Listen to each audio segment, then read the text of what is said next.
Salut, c'est Planck de la chaîne pour les points clés de Hypnosophie 631-632 sur la thérapie des schémas de Jeffrey Young. Alors, on a pu voir 6 étapes importantes à prendre en compte pour comprendre la thérapie des schémas et en l'occurrence le process de Winnicott sur le développement de l'enfance. Donc, première étape qui est la sécurité de base. Les schémas qu'on va retrouver sont le schéma d'abandon, le schéma de méfiance-abus. Dans la seconde étape, les relations interpersonnelles, on va avoir un schéma de carence affective ou un schéma d'exclusion. Dans la troisième étape, l'autonomie, on va avoir un schéma de dépendance ou de vulnérabilité. Dans la quatrième, estime de soi, va y avoir un schéma d'imperfection ou d'échec. Dans la cinquième étape, l'expression de soi, schéma d'assujettissement ou exigence élevée.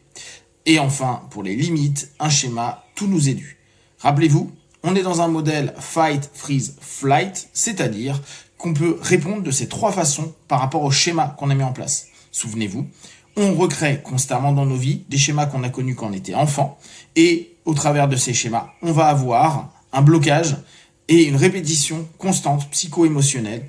Dès qu'on commence à prendre conscience de nos schémas et qu'on commence à travailler, discipliner et orienter notre intention pour changer, on arrive vers de nouveaux propos, de nouveaux comportements. Et si vous voulez plus d'infos, allez voir sur YouTube. Be One.